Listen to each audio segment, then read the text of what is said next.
सबसे पहले बात करेंगे पाकिस्तान और IMF के दरमियान स्टाफ लेवल मुआहिदा तय पा गया। बोर्ड की मंजूरी से $1 अरब की अगली किस्त मिलेगी। क्लाइमेट फाइनेंसिंग का $1.3 अरब का मुआहिदा भी तय। पाकिस्तान को मजमूई तौर पर $2.3 अरब मिलेंगे। आलमी मालियाती इदारे ने एतराफ किया कि पाकिस्तान में मुआशी सरगर्मियां तेजी से फरोग पा रही हैं। एलामिया के मुताबिक पाकिस्तान को समाजी तहफ़्फ़ुज़, तालीम और सेहत के शुबे का बजट बढ़ाना होगा। मौसमियाती तब्दीलियों के असरात से बचने के लिए नया कर्ज प्रोग्राम मुआवन साबित होगा। मुआशी मैदान से पाकिस्तान के लिए अच्छी खबर, IMF कर्ज प्रोग्राम की अगली किस्त देने पर राजी। पाकिस्तान और IMF के दरमियान स्टाफ लेवल मुआहदा तय पा गया। मुआहदे के तहत पाकिस्तान को मजमूई तौर पर $2.30 करोड़ मिलेंगे। पाकिस्तान को तोसई फंड फैसिलिटी के तहत $1 अरब फ्राहम किए जाएंगे। प्रोग्राम के तहत मजमूई कर्ज की रकम $2 अरब हो जाएगी। ये तोसी फंड 37 माह के लिए होगा। मौसमियाती तब्दीली और आफात से निमटने के लिए 28 माह के अरेंजमेंट के तहत $1.30 करोड़ मिलेंगे। IMF ने एलामिया में पाकिस्तान की मुआशरत की बहाली की तारीफ की। एलामिया में कहा गया, गुज़श्ता 18 माह में पाकिस्तान की मुआशी कारकर्दगी बेहतर रही। कर्ज प्रोग्राम पर अमल दरामद से तवानाई के नरखों में कमी आ सकेगी। आलमी सतह पर चैलेंजेस के बावजूद पाकिस्तान ने एतमाद बहाल किया। पाकिस्तान में महंगाई की शरह 2015 के बाद कम तरीन सतह पर रिकॉर्ड की गई। सख्त मॉनिटरी पॉलिसी के बाइस महंगाई की शरह को कंट्रोल किया जा सकेगा। समाजी तहफ़्फ़ुज़, तालीम और सेहत के शोबे का बजट बढ़ाना होगा। मौसमियाती तब्दीलियों के असरात से बचने के लिए नया कर्ज प्रोग्राम मुआवन साबित होगा। पाकिस्तान को पानी के इस्तेमाल को मुअस्सर और बेहतर बनाने की जरूरत है। बेनज़ीर इनकम सपोर्ट प्रोग्राम के अहदाफ हासिल कर लिए गए हैं। 1 जुलाई 2025 से ज़राए आमदन पर इनकम टैक्स की वसूली यकीनी बनाना होगी। मुआहदे की हतमी मंजूरी IMF बोर्ड देगा। वज़ारत ख़ज़ाना ने IMF के एलामिया की तस्दीक करते हुए कहा है कि पाकिस्तान ने मुआशी इस्लाहात में खातिर कारकर्दगी दिखाई। तवानाई के शोबे में बर वक्त इस्लाहात की गयी। प्राइमरी खसारा मईशत का 1% सरप्लस रहा। मॉनिटरी पॉलिसी से स्टेट बैंक महंगाई कंट्रोल रखने के लिए इक़दाम करे। वफाकी वज़ीर ख़ज़ाना मोहम्मद औरंगज़ेब ने IMF प्रोग्राम पर सख्ती से कारबंद रहने का अज़्म किया। उनका कहना था, टैक्स, तवानाई और सरकारी अदारों से मुताल्लिक स्ट्रक्चरल इस्लाहात जारी रखेंगे। इसका मकसद पाकिस्तान को पायदार तरक्की की राह पर गामज़न करना है। इस्लाहात के जरिए पैदावार और बरामदात पर मबनी तरक्की हासिल की जा सकेगी। पाकिस्तान स्टॉक मार्केट में तेजी। 100 इंडेक्स में 1215 पॉइंट्स का इजाफा। 100 इंडेक्स 1,17,848 पॉइंट्स पर ट्रेडिंग के दौरान 100 इंडेक्स 1,18,220 पॉइंट्स को छू गया। पाकिस्तान स्टॉक मार्केट में तेजी देखी गई है। 100 इंडेक्स में 1,215 पॉइंट्स का इजाफा हुआ। 100 इंडेक्स 1,17,848 पॉइंट्स पर ट्रेड हुआ। ट्रेडिंग के दौरान 100 इंडेक्स 1,18,220 पॉइंट्स को छू गया। वज़ीर-ए-आज़म शहबाज शरीफ की ज़ेर सदारत वफाकी काबीना का इजलास आज होगा। मुल्की सियासी मुआशी सूरत हाल समेत 12 नकाती एजेंडे पर गौर किया जाएगा। पाकिस्तान ऑर्डिनेंस फैक्ट्री और हैवी इंडस्ट्रीज टैक्सला बोर्ड मेंबरान की तकर्री की मंजूरी दी जाएगी। बैनुल-अक़वामी तनाज़ात के हल के लिए कन्वेंशन पर दस्तखत की काबीना मंजूरी देगी। इक़्तिसादी राब्ता कमेटी के इजलास के फैसलों की तौसीक भी की जाएगी। इसी पर मज़ीद बात कर लेते हैं। यासिर मलिक हमारे साथ मौजूद है। जी यासिर, अहवाल बताइएगा इजलास का।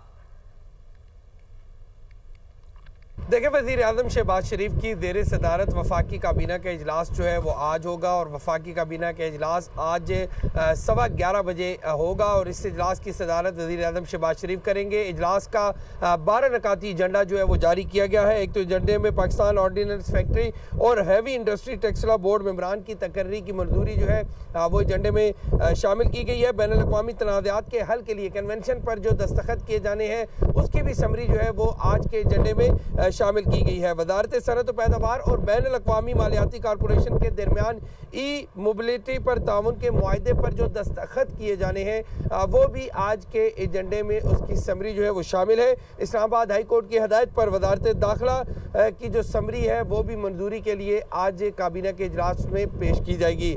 इसके साथ साथ चेयरमैन पाकिस्तान टोबैको कंपनी का जो इजाफी चार्ज है वो आज सौंपने के हवाले से समरी जो है वज़ीर आज़म शहबाज शरीफ को पेश की जाएगी। इसके साथ साथ इनकम टैक्स तरमीमी बिल 2025 के जरिए कुल वक्ती असातिज़ा जो है और मुहक्किकीन की आमदनी टैक्स में जो छूट की बहाली है वो भी आज के काबीना इजलास में मंजूरी के लिए जो है वो पेश की जाएगी। 11 मार्च को होने वाले निजकारी कमीशन के जो फैसले हैं कमेटी बराए निजकारी के उनके फैसलों की भी तौसीक जो है वो आज वफाकी काबीना के इजलास से ली जाएगी। इसके साथ साथ काबीना कमेटी जो इक्तिसादी राब्ता कमेटी है उसकी जानिब से जो 13 और 21 मार्च के जो फैसले किए गए हैं उनकी भी जो वफाकी काबीना है वो उनकी इक्तिसादी फैसलों की तौसीक करेगी। वज़ीर आज़म शहबाज शरीफ की तौसीक करेगी। बहुत शुक्रिया आपका। Chairman People's Party Bilawal Bhutto कहते हैं पार्टी को नए खून की जरूरत है। पार्टी के सीनियर लोगों को चाहिए नौजवानों की रहनुमाई करे। चाहते हैं पार्टी में सीनियर लोग भी मौजूद हों और नया खून भी शामिल हो। तालीम याफ्ता लोगों को पार्टी में आकर मुत्तहारी किरदार अदा करना चाहिए। बिलावल भुट्टो से पार्टी रहनुमाओं ने मुलाकात की। सदर पीपल्स पार्टी वस्ती पंजाब राजा परवेज अशरफ और सूबाई जनरल सेक्रेटरी हसन मुर्तजा शरीक हुए। जराये के मुताबिक बिलावल भुट्टो ने PSF और PYO की तंजीमें तहलील करने की इजाजत दे दी। दोनों तंजीमों में मुत्तहरिक नौजवान शामिल करने की हिदायत जारी की। बानी से कौन मुलाकात करेगा कौन नहीं, PTI रहनुमाओं में ठन गई। बानी से मुलाकात करने वालों में बाबर अवान का नाम शामिल करने पर सलमान अकरम राजा ने एतराज़ किया। सलमान अकरम राजा ने मुलाकात की फहरिस्त में शामिल बाबर अवान का नाम निकलवा दिया। सलमान अकरम राजा ने जेल अमला से मुकालमा करते हुए कहा, वही शख्स मुलाकात करेगा जिसका नाम मैं लिखवाऊंगा, कोई दूसरा शख्स मुलाकात के लिए नाम नहीं दे सकता। आप बाबर अवान को मुलाकात के लिए भेजेंगे तो मैं इसी जगह एहतजाज करूंगा। आप बाबर अवान को रोकेंगे तो हम मुलाकात के लिए जाएंगे। हमने डिसिप्लिन कायम करना है। जेल अमला ने जवाब दिया, हम बाबर अवान को रोकते हैं, आप जाकर मुलाकात कर लें। सलमान अकरम राजा, नईम हैदर पंजोथा, जहीर अब्बास, नियाजुल्ला नियाजी बानी से मुलाकात के लिए जेल के अंदर चले गए और PTI रहनुमाओं के पीछे बाबर अवान भी पैदल अडियाला जेल में दाखिल हो गए। वज़ीर-ए-आज़म के मुआविन ख़ुसूसी बराए उमूर ख़ारिजा तारिक फ़ातमी की अमरीकी कांग्रेस के अहम रहनुमाओं से मुलाकातें, पाक अमरीका ताल्लुकात, दो तरफ़ा ताउन और मुआशी ताल्लुकात पर तफसीली गुफ्तगू की गई। मुआविन ख़ुसूसी ने अमरीकी रहनुमाओं को पाकिस्तान की हुकूमती पॉलिसियों बिलख़ुसूस मुआशी तरजीहात के हवाले से ब्रीफ किया। तारिक फ़ातमी ने कहा कि दो तरफ़ा तजारत और सरमायाकारी का फ़रोग़ पाकिस्तान की अव्वलीन तरजीहात में शामिल है। पाकिस्तानी सहाफ़ियों के दौरा इसराइल की खबरों से मुतालिक तर्जुमान दफ्तर खारिजा ने रद्द अमल में कहा, हुकूमत पाकिस्तान ने पाकिस्तानी सहाफ़ियों के दौरे से मुतालिक रिपोर्ट्स का नोटिस लिया है। पाकिस्तानी पासपोर्ट पर वाज़े तौर पर दर्ज है कि ये इसराइल के सफ़र के लिए काबिल इस्तेमाल नहीं है। मौजूदा कवानीन के तहत ऐसा कोई दौरा मुमकिन नहीं है। पाकिस्तान का इसराइल के बारे में मौक़िफ़ तब्दील नहीं हुआ। पाकिस्तान इसराइल को तस्लीम नहीं करता। तर्जुमान दफ्तर खारिजा का मज़ीद कहना था, पाकिस्तान फ़लस्तीनी अवाम के जायज़ हकूक़ की गैर मुतज़लज़िल हिमायत करता है। पाकिस्तान अक़वाम मुत्तहिदा की करारदादों और फ़लस्तीनी अवाम की उमंगों के मुताबिक मसला फ़लस्तीन के पुरअमन हल के लिए गैर मुतज़लज़िल वबस्तगी का अयादा करता है।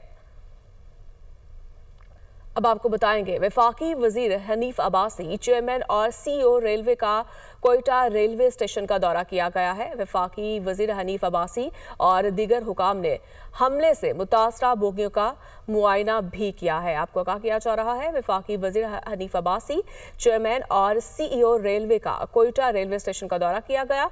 वफाकी वजीर हनीफ अब्बासी और दीगर हुकाम ने हमले से मुतासरा बोगियों का मुआयना भी किया। खेल के मैदान से आपको बताएंगे, पाकिस्तान और न्यूजीलैंड के दरमियान सीरीज का आखिरी T20 मैच आज वेलिंगटन में होगा। 5 मैचेस की सीरीज में न्यूजीलैंड को 3-1 की फैसलाकुन बढ़तरी हासिल है। कौमी स्क्वाड ने ग्राउंड में ऑपरेशनल ट्रेनिंग सेशन में हिस्सा लिया। खिलाड़ियों ने बैटिंग और बॉलिंग की प्रैक्टिस की। प्रैक्टिस से पहले खिलाड़ियों ने वार्म अप ड्रिल्स में भी हिस्सा लिया। कोचेस की ज़ेरे निगरानी खिलाड़ियों ने खूब मेहनत की। सीरीज के चौथे T20 में किवीज ने पाकिस्तान को 115 रन के बड़े मार्जिन से शिकस्त दी थी। दूसरी जानिब कौमी बैटर साइम अयूब रिहैब मुकम्मल करके लाहौर पहुंच गए। PCB ज़राए के मुताबिक क्रिकेटर साइम अयूब का कौमी अकेडमी में फिटनेस टेस्ट होगा। साइम अयूब की PSL में शमूलियत फिटनेस से मशरूत है। साइम अयूब की बरतानिया से आने वाली रिपोर्ट्स हौसला अफजा हैं। कौमी क्रिकेटर साइम अयूब के टखने में जनवरी में फ्रैक्चर हुआ था।